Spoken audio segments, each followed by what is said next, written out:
नमस्कार दोस्तों, आप सभी का एक बार फिर स्वागत है हमारे यूट्यूब चैनल वीडिजब अकेडमी पर। और आज डबल ई 301 पावर इलेक्ट्रॉनिक्स का 2016 में जो पेपर आया था जिसमें ऑब्जेक्टिव क्वेश्चंस आए थे वो अपन देख लेते हैं। उन 30 ऑब्जेक्टिव क्वेश्चन के क्या क्या आंसर हैं वो एक बार आप देख लीजिए। जिनमें एक्सप्लेनेशन रिक्वायर्ड है मैं थोड़ा थोड़ा आपको बताता चलूँगा।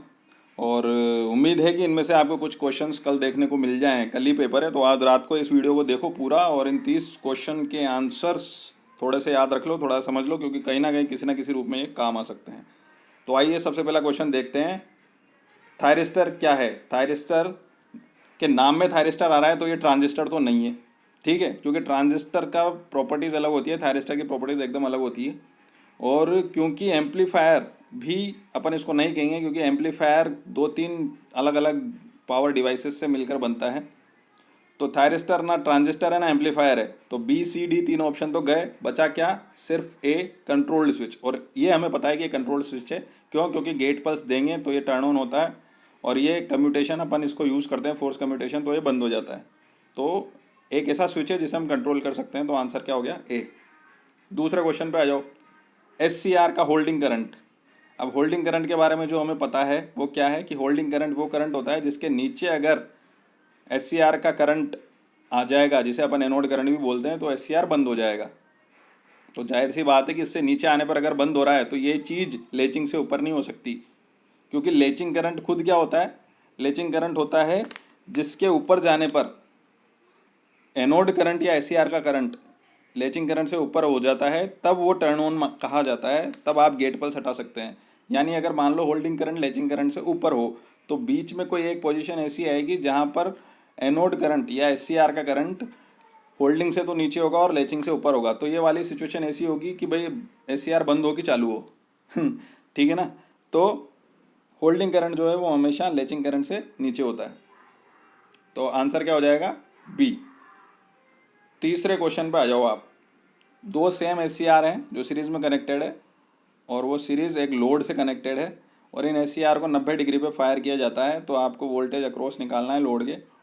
तो ये जो वोल्टेज निकालेंगे, क्योंकि ये एस सी आर सीरीज में कनेक्टेड है, तो जब भी इसे फायर करेंगे तो ये एक तरीके से हाफ वेव रेक्टिफायर हो गया। और इस हाफ वेव रेक्टिफायर की वजह से जो अपनी आउटपुट बनेगी, वोल्टेज अक्रॉस लोड जो आएगा, वो अपन को एवरेज लोड देखना है। तो सिंपल से आप एवरेज निकालोगे तो V M by two pi इसका आंसर है। ठीक है ना? तो V M by two pi average voltage होता है। Single phase half wave rectifier बन रहा है बेसिकली, और कुछ नहीं बन रहा। ऐसा rectifier single phase half wave rectifier बन रहा है जिसमें दो एस सी आर्स यूज हो रहे हैं सीरीज में। चौथा आ जाओ आप। चौथा क्वेश्चन, यूजेटी क्या कहलाता है? क्योंकि यूजेटी को as a relaxation oscillator circuit में बहुत एक्सटेंसिवली बहुत ज़्यादा इस्तेमाल किया जाता है, इसलिए इसका दूसरा नाम डायरेक्ट रिलैक्सेशन ऑसिलेटर भी बोल देते हैं। वैसे यूजेटी का फॉर्म क्या है? Unijunction transistor. तो इसका आंसर क्या हो गया? सी। चौथे क्वेश्चन का आंसर है सी, रिलैक्सेशन ऑसिलेटर। पांचवें क्वेश्चन पे आ जाओ। The most appropriate method for pure triggering of S C R. S C R की प्योर ट्रिगरिंग करने के लिए, एस सी आर की शुद्ध ट्रिगरिंग करने के लिए सर्वाधिक उपयुक्त विधि कौन सी है? चार विधियां बताइए अपन को।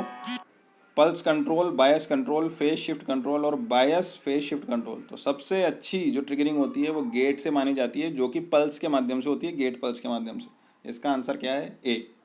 बायस कंट्रोल हो या फेज शिफ्ट कंट्रोल हो या बायस फेज शिफ्ट कंट्रोल हो, इन सब में थायरिस्टर के खराब होने के चांसेस रहते हैं। जब आप थोड़ा डिटेल में पढ़ेंगे तो आपको पता चलेगा।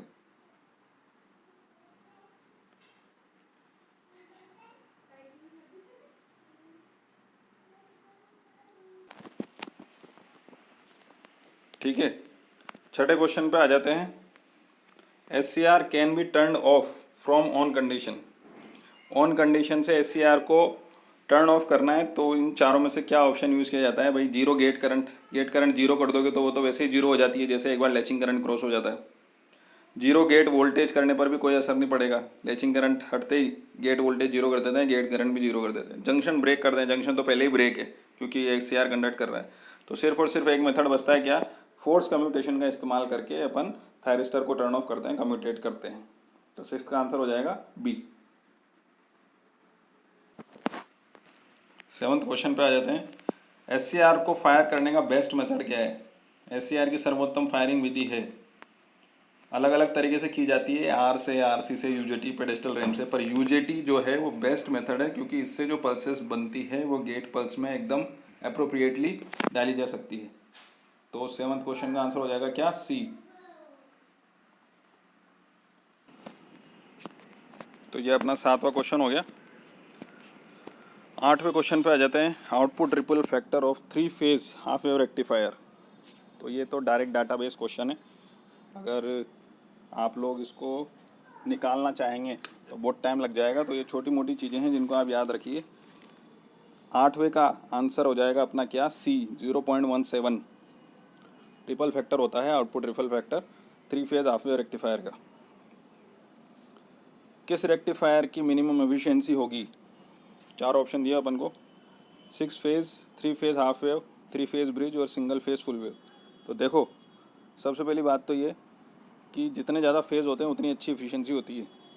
तो ए वाला ऑप्शन गया। दूसरा, जो अपना फुल वेव होता है इसकी हाफ वेव से हमेशा ज़्यादा होती है। तो यहाँ पर हाफ वेव रेक्टिफायर कौन सा है, 3 फेज़ वाला। तो आंसर क्या हो जाएगा अपना, B. 3 phase half wave rectifier की सबसे कम एफिशिएंसी होगी इसमें। ये छोटी छोटी चीज़ें हैं, इनको आप याद रख लो। अब जैसे मान लो क्वेश्चन आता है कि किसकी सबसे ज़्यादा एफिशिएंसी होगी, तो सबसे कम, सबसे ज़्यादा, ये सारी चीज़ें याद रखो आप। तो इनकी जो जनरल एफिशिएंसी होती है, single phase full wave, single phase half wave, 3 phase full wave, 3 phase half wave, 6 phase, तो इनको याद रखो। नेक्स्ट क्वेश्चन पे आ जाते हैं। 10th क्वेश्चन, रिपल फैक्टर क्या होगा single phase half wave rectifier का? तो ये भी डाटाबेस क्वेश्चन है। आप अगर 2-3 बार पढ़ेंगे या इनको अपने हाथ से निकाल लेंगे तो ये चीज़ें याद रह जाएगी। यहाँ पर क्या होगा आंसर, बी, 1.21 होता है single phase half wave rectifier का output ripple factor. Next question पे चलते हैं। A power chopper changed. Power chopper जो होता है वो क्या चेंज करता है? चॉपर जो होता है बेसिकली वो डीसी को, एक कांस्टेंट डीसी को वेरिएबल डीसी बनाने के काम आता है। तो पर बन तो जो आउटपुट में रही है वो भी डीसी है। तो यहाँ पर सीधे से बी ऑप्शन आंसर हो गया, डीसी टू डीसी। 12वें क्वेश्चन पर आ जाओ। In step up chopper source voltage is V और ड्यूटी साइकिल है अल्फ़ा, तो आउटपुट वोल्टेज क्या होगा? तो आप देखो, ड्यूटी साइकिल कभी भी 1 से ज़्यादा नहीं हो सकती, ये याद रखो। अब अगर 1 से ज़्यादा नहीं हो सकती तो स्टेप अप चॉपर है, आउटपुट बढ़ना चाहिए, पहली बात तो ये समझ लो। तो 1 माइनस, यहाँ पर आप बी ऑप्शन देखो सबसे पहले। 1 माइनस, मान लो मैंने 0.8 किया तो 0.2 यानी वी का 20%, ये तो घट गया। 1 प्लस 0.8 किया इंटू वी, तो यहाँ आउटपुट बढ़ जाएगा, ठीक है। नेक्स्ट देखते हैं सी ऑप्शन देखो, 1/v/1 प्लस 0.8, तो ये आउटपुट घट गया। यानी बी और सी तो ऑप्शन हो ही नहीं सकते, क्योंकि इनमें आउटपुट घट रहा है। और स्टेप अप है यानी आउटपुट बढ़ना चाहिए, वैल्यू बढ़नी चाहिए वोल्टेज की। और अगर आप ऑप्शन ए देखोगे, v/1 माइनस अल्फ़ा, तो 1 माइनस 0.8 करोगे तो 0.2 बचा, तो v/0.2, यहाँ आउटपुट बढ़ रहा है। तो ए या डी में से कोई एक होना चाहिए। आंसर होगा इसका ए। जब आप इसका डेरिवेशन करते हो तो इसमें जो आंसर निकल के आता है वो v/1.a आता है, ठीक है। नेक्स्ट 13 क्वेश्चन की तरफ बढ़ते हैं। किस टाइप का कम्यूटेशन यूज़ होता है जोन्स चॉपर में? डाटा बेस्ड क्वेश्चन है। अगर आपने जोन्स चॉपर पढ़ा होगा तो इस क्वेश्चन को आप आसानी से कर सकते हैं। आंसर है D, class D commutation. Class D type का कम्यूटेशन होता है जोन्स चॉपर में। इन्वर्टर इज ए इंस्ट्रूमेंट जो चेंज करता है। अब इन्वर्टर क्या करता है? रेक्टिफायर का ठीक उल्टा। रेक्टिफायर एसी से डीसी बनाता है, तो इन्वर्टर क्या बनाएगा? डीसी से एसी। आंसर हो जाएगा D. Series inverter. Series inverter किस टाइप की वेवफॉर्म आउटपुट में देता है? Sine wave, square wave, triangular, sawtooth wave. ये बेसिकली सभी तरह की आउटपुट वेवफॉर्म देने वाले इन्वर्टर होते हैं। सीरीज इन्वर्टर जो है वो साइन वेव देता है। पर यहाँ पर क्योंकि अगर प्योर साइन वेव और लिखा होता तो भी आंसर साइन वेव ही होता, क्योंकि इसकी आउटपुट भी साइन तो होती है पर प्रॉपर साइन वेव नहीं होती। पर क्योंकि ऐसा कोई कंफ्यूजिंग अपन को उत्तर ऑप्शन यहाँ दे नहीं रखा है, इसलिए साइन वेव अपन सही टिक कर देंगे। Hurt of the inverter. Inverter का दिल क्या है? बेसिकली इन्वर्टर में जो सबसे इम्पोर्टेंट चीज़ है वो ये है कि जो थायरिस्टर्स मेरे को टर्न ऑन करने हैं और फिर उसके बाद उन थायरिस्टर्स को कम्यूटेट करके दूसरा जोड़ा थायरिस्टर का टर्न ऑन करना है। ये सिंगल फेज इन्वर्टर की बात बता रहा हूँ मैं आपको। तो बेसिकली यहाँ पर क्या है, टाइमिंग का बड़ा खेल है कि किस टाइम पर कौन सा ऑफ करना है और किस टाइम पर कौन सा थायरिस्टर ऑन करना है। तो ये टाइमिंग जो डिसाइड होती है ये ऑसिलेटर सर्किट से डिसाइड होती है। अगर ये टाइमिंग डिसाइड नहीं हो सकती तो इन्वर्टर काम नहीं कर सकता। तो अपन हर्ट, इन्वर्टर का हर्ट कैसे कह सकते हैं? उस इन्वर्टर में जो ऑसिलेटर सर्किट है उसको। ठीक है, तो आंसर क्या हो जाएगा? 16 का A. Thyristor used in inverter circuit should have, जो थायरिस्टर इन्वर्टर में यूज़ हो रहे हैं उनमें ये कौन कौन सी चीज़ें जो होनी चाहिए। अब देखो, एक तो जो हमारी आदतें हैं पुरानी, क्या नन ऑफ दीज और ऑल ऑफ द अबव दिख गया तो उसे टिक कर दो। वो तुक्का यहाँ भी चल जाएगा क्योंकि answer all of the above है। क्यों? क्योंकि पावर हैंडलिंग कैपेसिटी होनी चाहिए। अब यहाँ पर अच्छी या बुरी तो लिखी नहीं है, गुड या हाई पावर हैंडलिंग कैपेसिटी, पर हाँ ये बात अपन जरूर मानते हैं कि कुछ ना कुछ पावर हैंडलिंग कैपेसिटी ठीक ठाक होनी चाहिए। तो थायरिस्टर में होनी ही चाहिए क्योंकि इन्वर्टर को अच्छा पावर हैंडल करना पड़ता है। मैक्सिमम dV/dt और di/dt होना चाहिए जितना अपन को मिल सके, क्योंकि dV/dt और di/dt प्रोटेक्शन से बार बार जूझना पड़ेगा, क्योंकि बार बार कम्यूटेशन होएगा, फोर्स्ड कम्यूटेशन होएगा और टर्निंग ऑन होएगा। तो dV/dt और di/dt भी अच्छा होना चाहिए थायरिस्टर का। दूसरी बात, उसका कुछ ना कुछ टर्न ऑफ टाइम, एक लिमिटेड टर्न ऑफ टाइम होना चाहिए ताकि उतने टाइम में टर्न ऑफ होके वो वापस से ट्रिगर होने के लिए रेडी रहे। तो ये तीनों ही खूबियाँ, तीनों ही बातें थायरिस्टर में होनी चाहिए। तो आंसर क्या हो जाएगा? D. Question number 18, cycloconverter is instrument to convert. देखो कितने इजी क्वेश्चन पूछते हैं सीधे सीधे। अगर आपने थोड़ा बहुत भी ध्यान से किताब पढ़ी है या प्रीवियस ईयर्स के क्वेश्चंस भी अगर आपने देखे हैं तो ये चीज़ें आपको उनमें मिल जाएगी। उन्हीं से ही ऑब्जेक्टिव उठ रहे हैं अपने। तो साइक्लो कन्वर्टर कैसा इंस्ट्रूमेंट है? साइक्लो कन्वर्टर क्या करता है? बेसिकली फ्रिक्वेंसी चेंज करता है ये। अब फ्रिक्वेंसी किस में होती है? एसी में। और फ्रिक्वेंसी को कम ज़्यादा करता है, यानी आउटपुट में भी अपन को फ्रिक्वेंसी मिलेगी, भले ही कम मिले या ज़्यादा मिले इनपुट से, पर मिलेगी फ्रिक्वेंसी। तो आउटपुट में भी एसी मिलेगी। तो एसी से एसी देगा। अब आप ऑप्शन देख लो, पहला ऑप्शन है डीसी से एसी कैंसिल, दूसरा है एसी से डीसी, ये भी कैंसिल। क्या दूसरा तो हाई फ्रिक्वेंसी डीसी वैसे ही गलत हो गया क्योंकि डीसी है तो फ्रिक्वेंसी हो ही नहीं सकती। तीसरा ऑप्शन है एसी से डीसी कैंसिल। चौथा ऑप्शन है एसी से एसी, बस एक यही ऑप्शन है। तो लो फ्रिक्वेंसी हाई फ्रिक्वेंसी का अगर चक्कर भी ना रखो तो भी एसी से एसी मिल रही है, यानी आंसर हो गया इसका डी। 19वें क्वेश्चन पे आ जाओ। Which switch is used in low power SMPS। जहां लो पावर बोल दिया वहां पर SCR और ट्राइक तो आ ही नहीं सकते क्योंकि ये हाई पावर डिवाइसेज है। GTO या MOSFET होता है।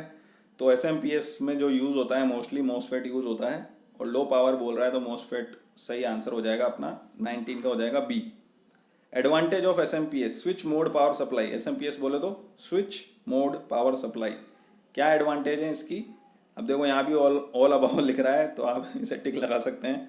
ऑल अबाव सही क्वेश्चन, सही आंसर है यहाँ भी, क्योंकि SMPS अगर आप पढ़ेंगे तो एक जो सबसे खास बात उसकी पढ़ते ही पहली दूसरी लाइन में मिल जाती है अपन को जब SMPS की थ्योरी पढ़ते हैं, क्या कि स्मॉल साइज होती है इसकी। तो स्मॉल साइज तो आंसर सही है। दूसरा, जो भी आउटपुट मिलता है, डीसी आउटपुट मिलता है, वो स्टेबल मिलता है अपन को। जैसे 12 वोल्ट की SMPS है तो 12 वोल्ट कांस्टेंट मिलेगा, ज़्यादा डिस्टर्बेंस नहीं होगा, जितनी उसकी करंट रेटिंग है उसके हिसाब से। और साथ ही साथ अब यहाँ से अपन को ये बात क्लियर हो जाती है, अगर ए और सी दोनों सही हैं तो डी ही आंसर होगा, यानी मल्टी आउटपुट भी ये देता होगा। पर अगर आप SMPS पढ़ेंगे तो उसमें अपन को ये मिल जाता है कि जो उसका सर्किट होता है उसमें जैसे 12 वोल्ट की SMPS है तो वो 9 वोल्ट भी दे सकती है, 6 वोल्ट भी दे सकती है। ये सभी तरह के उसमें एक SMPS में सर्किट बनाए जा सकते हैं। ठीक है, 21वें क्वेश्चन पे आ जाते हैं। तो 20वें का आंसर हो गया क्या? डी। सभी चीज़ें सही है। स्टेबल आउटपुट देता है, मल्टी आउटपुट देता है और स्मॉल साइज में होता है। इन विच स्टेबलाइजर मोटर इज यूज्ड।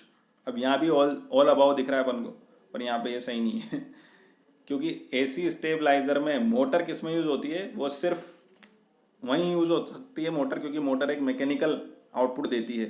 तो यहाँ पर अपन को बी ऑप्शन दिख रहा है, इलेक्ट्रोमैकेनिकल स्टेबलाइजर। तो यही एक स्टेबलाइजर है जिसमें मोटर यूज़ होती है, ना इलेक्ट्रॉनिक में होती है ना रेजोनेंट में होती है, सिर्फ इलेक्ट्रोमैकेनिकल में होती है। तो आंसर हो गया बी। 22 पे आ जाओ। DC motor can be controlled. अब DC motor can be controlled जब लिखा हुआ रहा है तो बेसिकली यहाँ पर स्पीड कंट्रोल की बात आ रही है जब अपन पावर इलेक्ट्रॉनिक्स के संबंध में बात कर रहे हैं। DC मोटर तो बहुत चीज़ों में कंट्रोल की जा सकती है, पर यहाँ पर बात किसकी आ रही है? स्पीड कंट्रोल की। तो डीसी की जब मेरे को स्पीड कंट्रोल करनी है तो दो तीन तरीके से होती है, या तो आर्मेचर साइड से करते हैं अपन या फील्ड साइड से करते हैं। पर डीसी खुद सप्लाई, डीसी मोटर डीसी लेती है यानी जीरो फ्रिक्वेंसी, तो ऑप्शन ए तो गया, कट गया। ऑप्शन बी क्या कह रहा है, चेंज आर्मेचर वोल्टेज, बिल्कुल ये सही है जवाब, तो 22 का बी आंसर है। नीचे के दो ऑप्शन और समझ लेते हैं अपन। Change ripple of DC current source, जो भी डीसी मोटर को सोर्स दिया जा रहा है, जो भी डीसी सोर्स है उसकी रिपल मैं कम ज़्यादा कर दूँ, तो रिपल का कंटेंट तो वैसे ही बहुत कम रहता है। अभी अपन ने ऊपर देखा 3 फेज हाफ वेव रेक्टिफायर का रिपल कितना होता है 0.17, दूसरे का देखा 1.21, तो रिपल कंटेंट तो वैसे ही बहुत कम होता है, तो उसको कम ज़्यादा करने पर भी कंट्रोलिंग इतनी नहीं मिलेगी। एवरेज वोल्टेज तो कांस्टेंट ही रहेगा, ठीक है, तो सी आंसर नहीं हो सकता। टू इंक्रीज फील्ड वोल्टेज, देखो फील्ड वोल्टेज इंक्रीज करने से आप अगर फॉर्मूला के हिसाब से देखोगे तो स्पीड में अंतर आ जाएगा, पर फील्ड वोल्टेज को बढ़ाएंगे तो जो उसकी रेटेड वोल्टेज वैल्यू है फील्ड की, उससे ज़्यादा तो हम कर ही नहीं सकते ना, तो बढ़ाकर मैं कंट्रोल नहीं कर सकता। जब हम फील्ड को घटाते हैं यानी field weakening system, field weak करके हम स्पीड बढ़ाते हैं और वो स्पीड कंट्रोल हो सकती है। तो अगर यहाँ पर मान लो ऑप्शन होता टू डिक्रीज फील्ड वोल्टेज तो वो भी सही होता, पर यहाँ इंक्रीज है तो डी ऑप्शन गलत हो गया। सिर्फ और सिर्फ एक सही ऑप्शन क्या बचा, 22 का बी। 23 पे आ जाते हैं, the speed of induction motor can be reduced, कैसे रिड्यूस कर सकते हैं। अब देखते ही आपको लगेगा यार ए, क्योंकि 120 F/P एक फॉर्मूला होता है सिंक्रोनस स्पीड का, तो F अगर मैं घटा दूंगा तो स्पीड घट जाएगी, सिंक्रोनस स्पीड घट जाएगी तो मोटर की खुद की स्पीड भी घट जाएगी। पर जब हम फ्रिक्वेंसी से कंट्रोल करते हैं तो फ्रिक्वेंसी के साथ साथ हम वोल्टेज को भी कम करते हैं और V/F का जो रेशियो है उसको कांस्टेंट रखने की कोशिश करते हैं। ऐसा क्यों करते हैं, ताकि मोटर में सेचुरेशन ना हो या फ्लक्स में कमी ना आए, मैग्नेटाइजेशन फ्लक्स में, इसलिए ए आंसर नहीं होगा, क्योंकि ये प्रैक्टिकल तरीका नहीं है सिर्फ फ्रिक्वेंसी घटाना। नंबर ऑफ पोल्स अगर मैं घटा दूंगा तो स्पीड बढ़ेगी, कम नहीं होगी, अपन को ये देखना है कि कम किससे होगी। तो रोटर रेजिस्टेंस पर बात आ जाती है। अब यहाँ दोनों ही ऑप्शन दिए हुए हैं, रिड्यूस करके या इंक्रीज करके, तो जो अपना आंसर है वो क्या है, डी आंसर है। अगर रोटर रेजिस्टेंस अपन बढ़ाएंगे तो रोटर रेजिस्टेंस बढ़ने से जो हमारा टॉर्क है वो घटेगा, और टॉर्क घटेगा तो स्पीड घटेगी।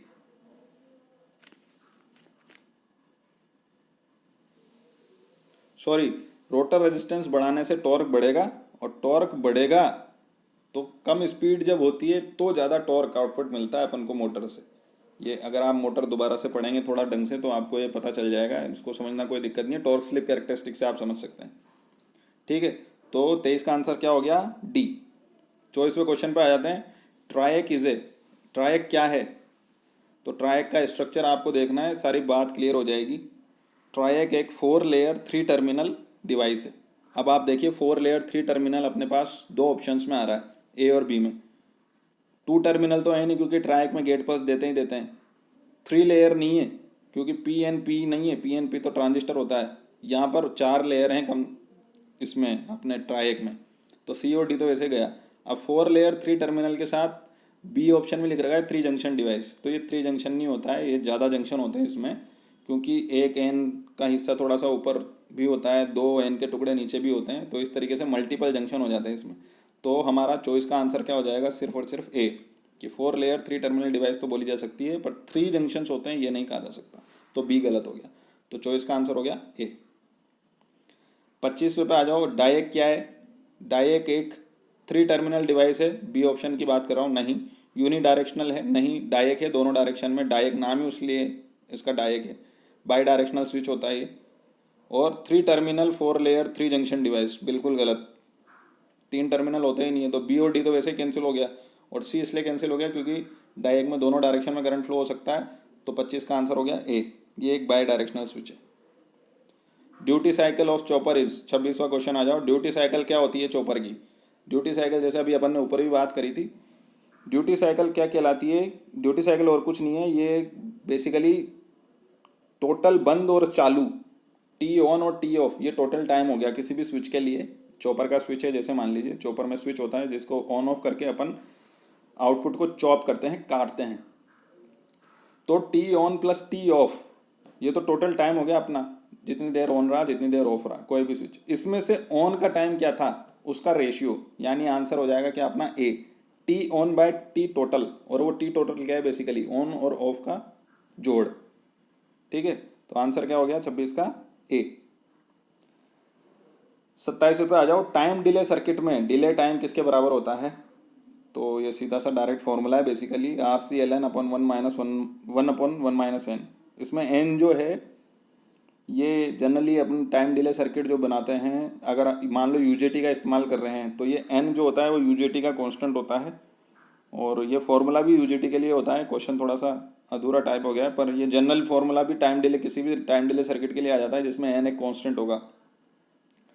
तो आंसर क्या हो जाएगा 27 का, R C L N one by one minus N, C option. 28 पे आ जाओ। Time constant is depend upon in RC circuit is, RC circuit में टाइम कांस्टेंट किस पर डिपेंड करता है, तो अपन को पता है टाउ बराबर क्या होता है आरसी, तो आंसर हो जाएगा डी, आर और सी दोनों पर डिपेंड करता है। Which type of relay timer is used in high power industrial application, देखो जहाँ हाई पावर लिख दिया ना, वहाँ ऐसी डिवाइस यूज होगी जो हाई पावर को कंट्रोल कर सकती है, हाई पावर को झेल सकती है। अब एससीआर ट्रांजिस्टर और आईसी में से सिर्फ एससीआर ऐसा है जो हाई पावर को झेलने लायक बनाया जा सकता है, तो आंसर क्या हो जाएगा 29 का ए।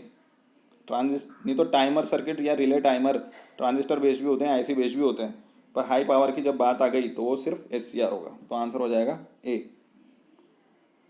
Operation of thyristor depends on, thyristor का ऑपरेशन किस पर डिपेंड करता है, देखो यहाँ ऑपरेशन की बात आ रही है, गेट सिग्नल भी इसका आंसर हो सकता है, ट्रिगरिंग भी इसका आंसर हो सकता है। फीडबैक होता नहीं है, एससीआर में कोई फीडबैक नहीं होता, पर गेट सिग्नल और ट्रिगरिंग दोनों इसके आंसर हो सकते हैं। पर ट्रिगरिंग भी अलग अलग प्रकार की होती है, गेट ट्रिगरिंग, पल्स ट्रिगरिंग, और अपन ने देखा था ऊपर बायसिंग, फेज शिफ्ट, बायस प्लस फेज शिफ्ट।